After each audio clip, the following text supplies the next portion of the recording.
Today we'll take a paddle down Big Island Slough, a north forking tributary of Armand Bayou. This one packs a lot into a little. Though it can be extended via an industrial canal that continues well into Pasadena, the official Big Island Slough route is only approximately 2.5 miles round trip, spanning from the launch that bears its name to Bay Area Park. This is a peaceful one for sure. Its largely pine-laden banks offer something more akin to a small river experience over its more prolific, winding bayou counterparts. This is almost exclusively where I head for a local paddle when winds turn extremely unwelcoming. Though this route is more straight than its surrounding options, it retains just enough subtle curves to thwart the wind. This is one reason that this is among my favorite and most recommended routes for absolute beginners who are perhaps a bit leery about their first voyage. I've had the privilege of paddling several newbies through the fundamentals without the potential annoyance that overbearing winds can sometimes bring. Another advantage of this route lays in its ability to ease brand new paddlers into gradual familiarity with bayou wildlife.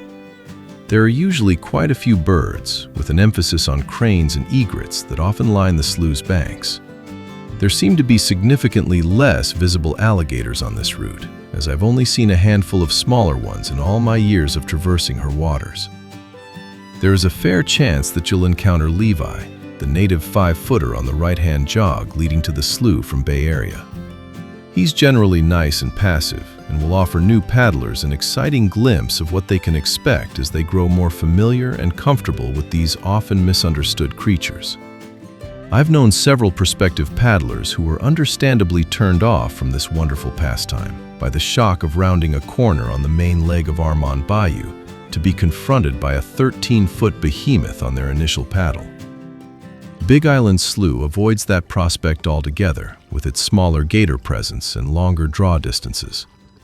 If you've got someone hesitant about joining the paddling community, my recommendation is to bring them here as an introduction to what makes this activity more than just a hobby.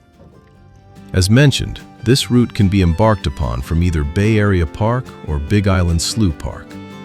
Both offer floating piers and slide launch access and provide a midway rest or picnic point if desired. This is my preferred beginner or heavy wind route. However, paddlers desiring an extended route can continue north under Red Bluff Road. Here, the tranquil pine-lined banks give way to a high-sided canal flanked largely by processing plants and industrial yards, with occasional stretches of tree line and several snaking sequences of pipeline overhead. More times than not, I've encountered several deer on this section, with one particularly nice 10-point that seems to come out to taunt me after an unproductive whitetail season. I've taken this as far as the Fairmont Overpass, but a satellite view shows a few more unexplored miles before narrowing into a drainage ditch deeper into Pasadena. One note about the portion north of Red Bluff.